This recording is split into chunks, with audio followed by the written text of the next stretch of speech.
أعوذ بالله من الشيطان الرجيم. بسم الله الرحمن الرحيم. السلام عليكم ورحمة الله تعالى وبركاته.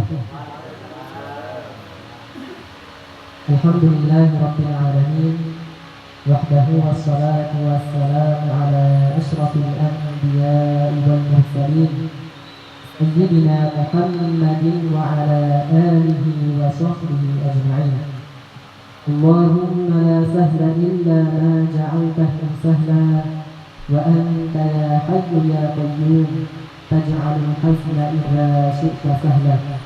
رب يسر ولا تعسر رب تمم بالخير ولا حول ولا قوة إلا بالله العلي العظيم. Jamaah salat tarawih yang kami muliakan, awali kajian kita pada malam yang berkah ini, insyaallah mari sama-sama kita niatkan menghadiri sholat tarawih sekaligus majelis ilmu agama dengan meniatkan ikhlas karena Allah Subhanahu wa taala, mengharap ridho dari Allah Subhanahu wa taala serta mengharap balasan berupa surga dari Allah Subhanahu wa taala. Jadi pada kesempatan kali ini jamaah bapak-bapak, ibu-ibu yang kami cintai, kita akan sedikit mengupas tentang hukum-hukum yang berkaitan dengan puasa. Mulai dari kewajiban puasa, rukun-rukun puasa, sampai terakhir hal-hal yang membatalkan puasa. Jadi sistemnya adalah seperti kajian. Allah tiap malamnya akan kita isi seperti itu. Mengawali tentang puasa. Jadi puasa Bapak Ibu sekalian, asyam itu secara bahasa adalah menahan. Ini menurut ulama bahasa. Di asyam menurut bahasa adalah menahan. Segala bentuk yang merupakan di situ ada menahan itu dikatakan asyam. Contohnya seseorang menahan dirinya dari berbohong. Contoh, saya hari ini menahan diri saya dari berbohong. Nah, ini dikatakan asyam secara bahasa. Contohnya lagi seseorang sakit misalnya, tidak bisa contohnya makan ayam potong. Nah, dia di sini dikatakan asyam, sedang melakukan siam. Siam menurut bahasa.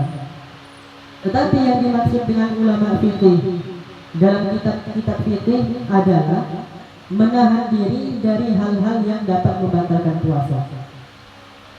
Jadi ini yang dimaksud oleh ulama-ulama fikih, menahan diri dari hal-hal yang dapat membatalkan puasa, dari terbitnya fajar sampai terbenamnya matahari. Itu yang dikatakan sebagai puasa. Dan puasa ini Bapak Ibu sekalian, ini bukan hanya terkhusus bagi umat Nabi Muhammad SAW saja, melainkan apa? Melainkan umat-umat terdahulu juga ada kewajiban puasa. Tetapi mereka puasanya tidak di bulan Ramadan. Kalau kita umat Nabi Muhammad SAW, Allah wajibkan puasa itu di bulan suci Ramadan. Kalau umat-umat terdahulu itu di bulan-bulan yang lain. Adapun bulan Ramadan bagi umat-umat terdahulu tetap diwajibkan bulan puasa Ramadan, tetapi mereka tidak melakukannya. Oleh karenanya ini merupakan suatu kemuliaan bagi kita. Allah Subhanahu wa taala memberikan kita taufik, kekuatan untuk melakukan puasa di bulan suci Ramadan.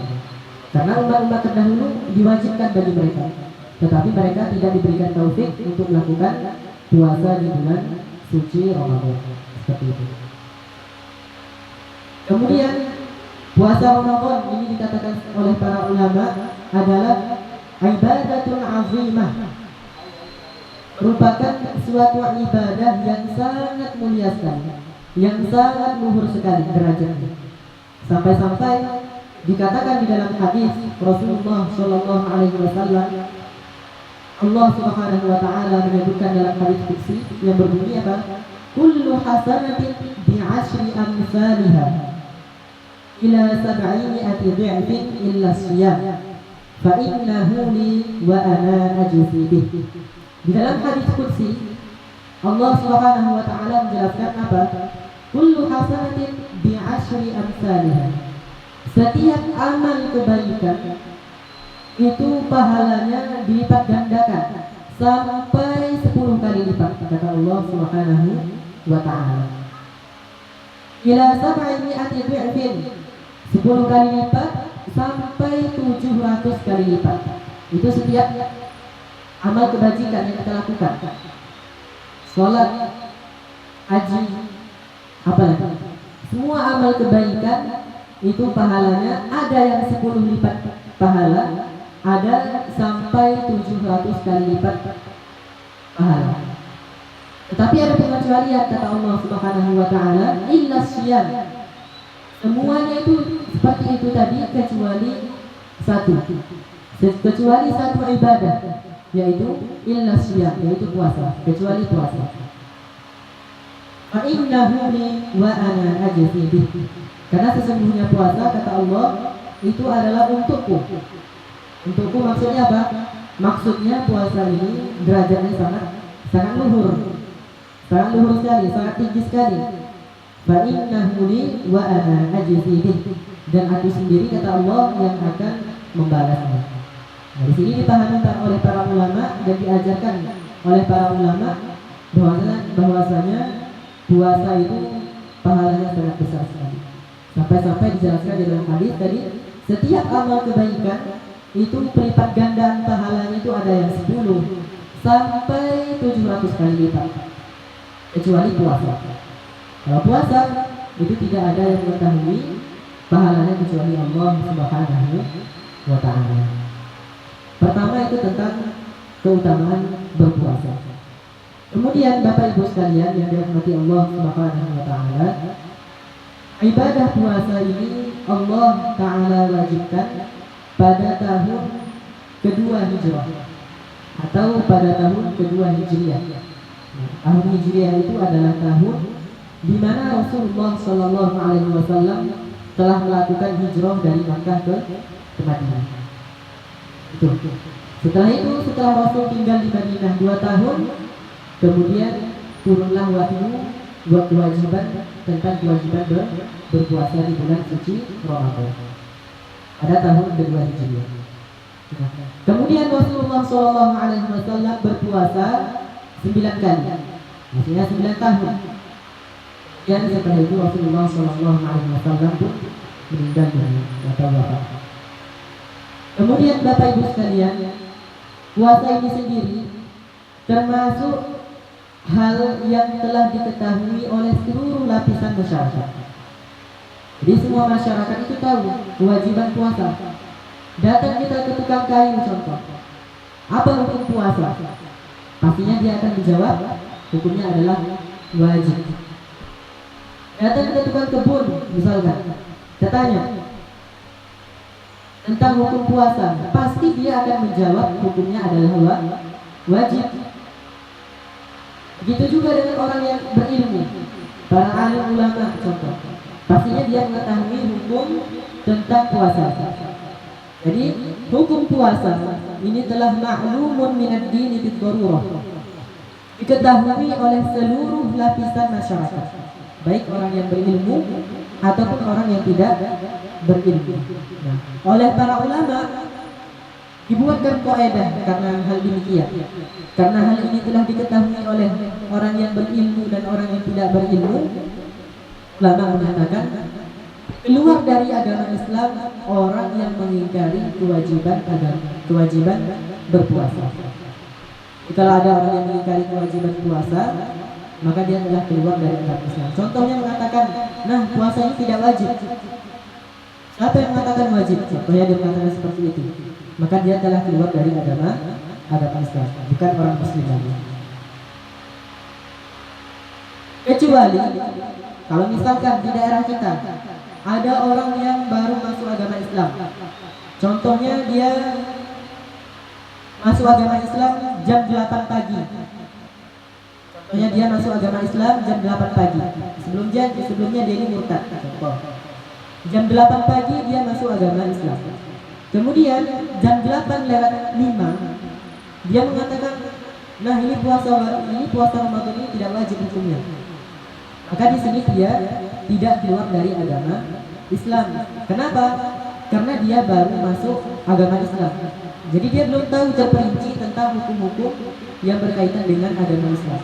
Nah, di sini dia tidak keluar dari agama Islam. Jadi di Bapak Ibu sekalian, termasuk pengecualian tentang orang yang keluar dari agama Islam. Contohnya dia mengingkari kewajiban puasa, disertai dia baru masuk ke dalam agama Islam. Jadi di sini dia ada uzur. Jadi kita tidak kafirkan secara mutlak. Nah, kamu kafir, tidak kita katakan seperti itu. Tidak kita katakan seperti itu. Tapi kita katakan pada dia apa? Kita ajarkan kepada dia hukum tentang puasa, kewajiban puasa.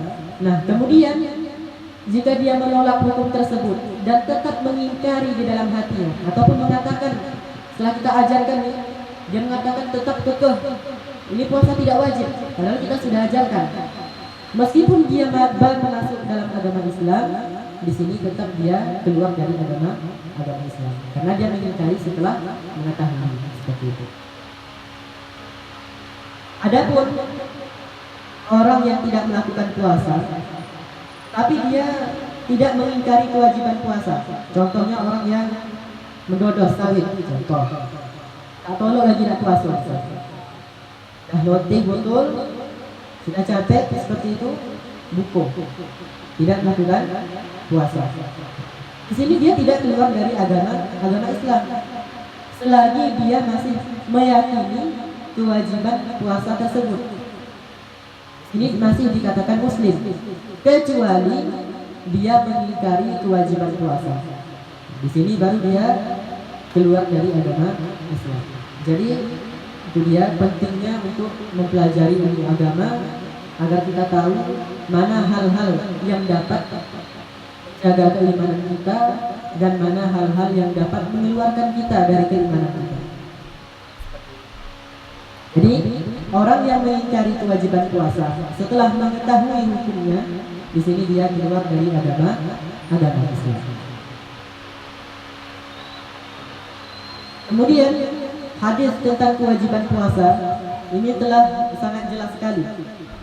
Di dalam hadis Rasulullah SAW pernah bersabda, "Buniyal Islam ala khamsin, syahadati an la ilaha illallah wa anna Muhammadar Rasulullah wa iqamis shalah wa ita'iz zakah wa hajjil bait wa shaumi Ramadan." Bangun agama Islam ini dilandaskan dengan 5 perkara. Yang pertama yaitu mengucapkan 2 kalimat syahadat. Seseorang yang tidak mengucapkan 2 kalimat syahadat ini bukan dikatakan orang muslim. Contohnya ada orang kafir, dia mau masuk ke dalam agama Islam, maka syaratnya harus mengucapkan 2 kalimat syahadat.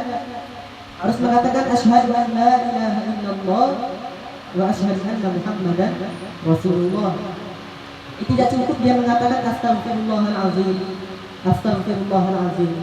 Karena kalimat istighfar ini tidak bisa menjadikan dia masuk ke dalam agama Islam. Satu-satunya kalimat yang menjadikan dia masuk ke dalam agama Islam hanyalah 2 kalimat syahadat. Itu yang pertama, fondasi Islam yang pertama. Yang kedua, wa iqamis shalah, mengerjakan salat. Ini kewajiban sholat ini sangat mendasar sekali.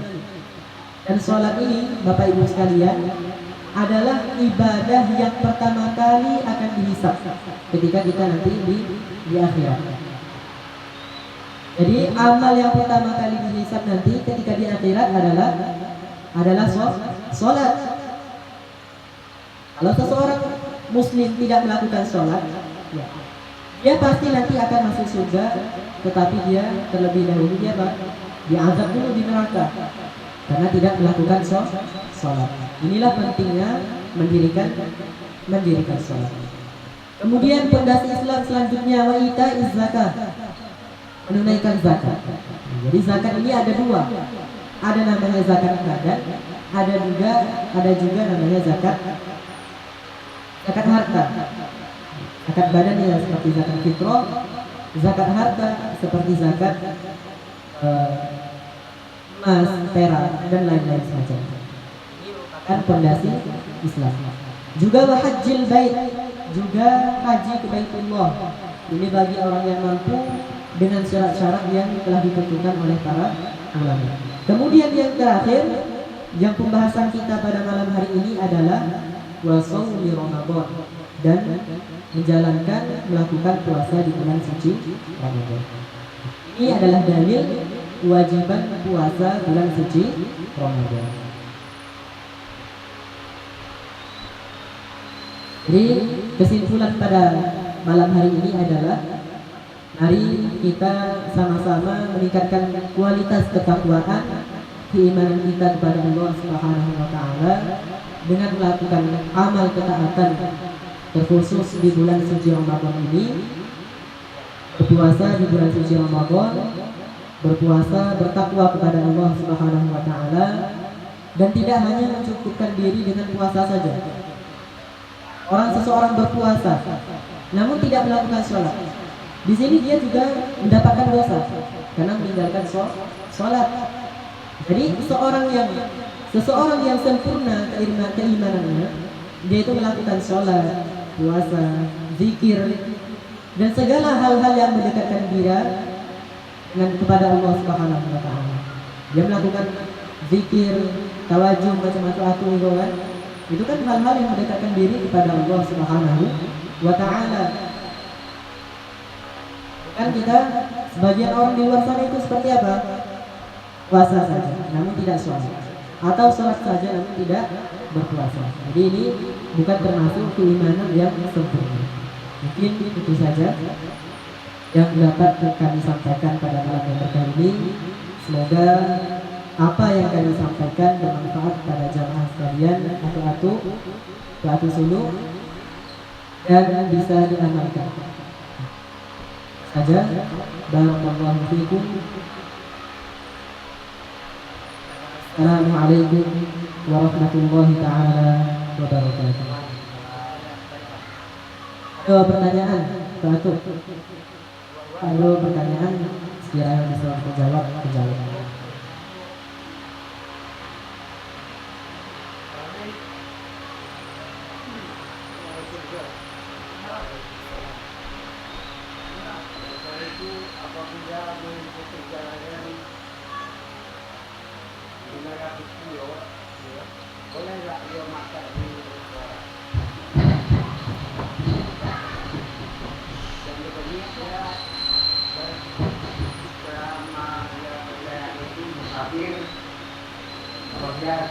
Dia puasa balik.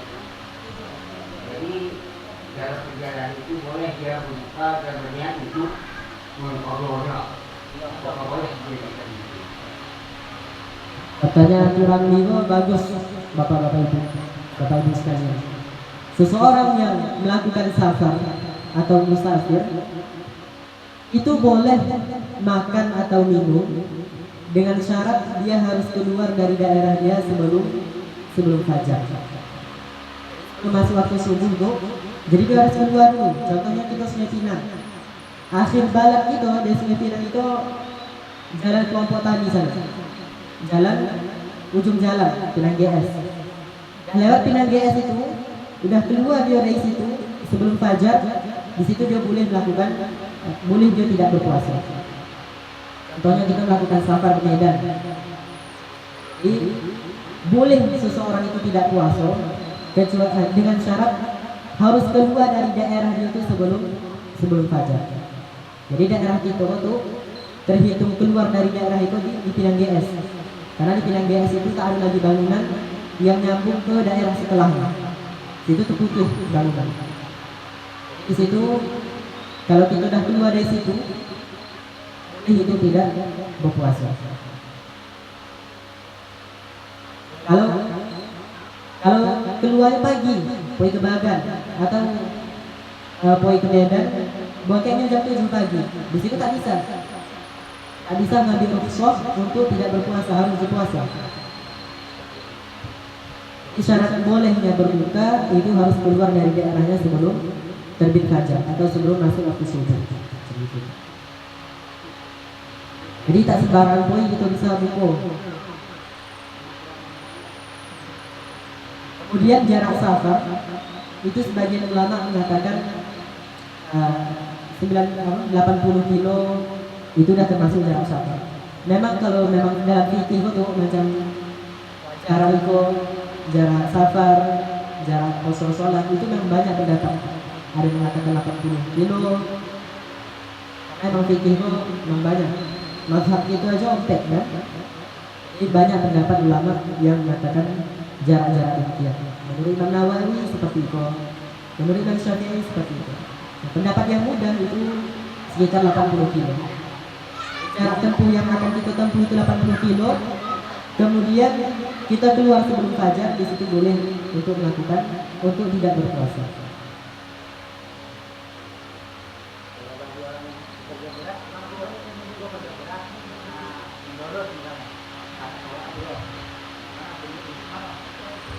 Kalau untuk pekerja berat, contoh dodos, jika dia tetap misalnya dia berbuka, dia tetap wajib qada. Dan di sini dia juga tergantung. Kalau memang tidak sanggup, maka dia berbuka dan di sini juga tidak berdosa. Contoh, memangnya seperti dia sudah darurat atau gara kojo dodos kecelakaan atau di situ dia tidak berdosa. Tapi kalau dia masih sanggup untuk berpuasa, namun dia adalah batal aja lah. Tidak, kalau artinya biasa aja tidak memudaratkan bagi dia, maka di situ dia berdosa dan kedua-duanya tetap wajib untuk diqada. Yang kita katakan tadi itu masalah musafir, memang itu keringanan bagi umat Islam. Itu memang keringanan dari agama kita, boleh untuk tidak puasa bagi orang yang melakukan safar atau musafir dengan syarat yang telah kita sebutkan. Yang dodos, yang musafir tadi tetap wajib diqada.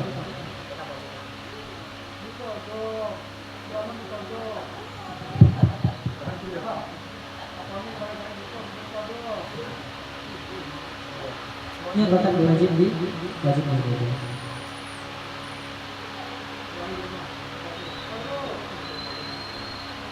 Ada lagi pertanyaan dari ibu-ibu?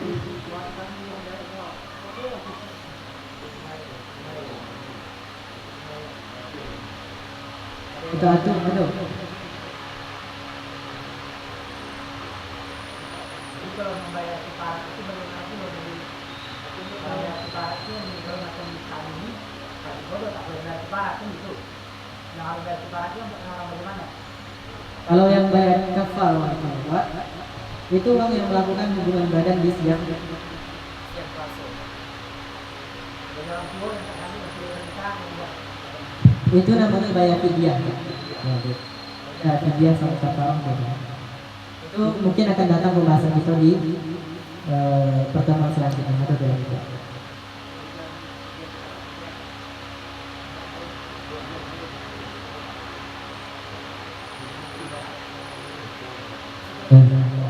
Alhamdulillah rabbil alamin, wassalatu wassalamu ala asyrafil anbiya'i wal mursalin sayyidina Muhammadin wa ala alihi wa sahbihi ajma'in.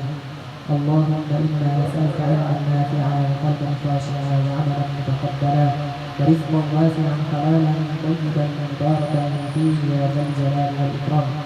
Allahumma arina al-haqqa haqqan warzuqna ittiba'ah wa arina al-batila batilan warzuqna ijtinabah. اللهم إنا نسألك السلامة في الدين والدنيا والآخرة وعافية في أجسادنا وزيادة في علومنا وبركة في أرزاقنا وتوبة قبل الموت ورحمة عند الموت ومغفرة بعد الموت. اللهم هون علينا في سكرات الموت والنجاة من النار والعفو عند الحساب.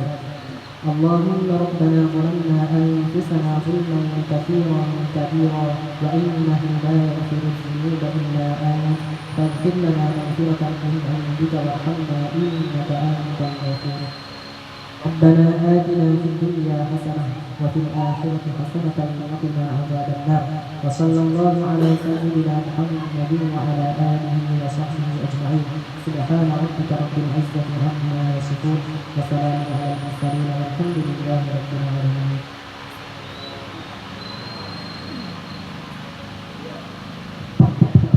Assalamualaikum warahmatullahi taala wabarakatuh.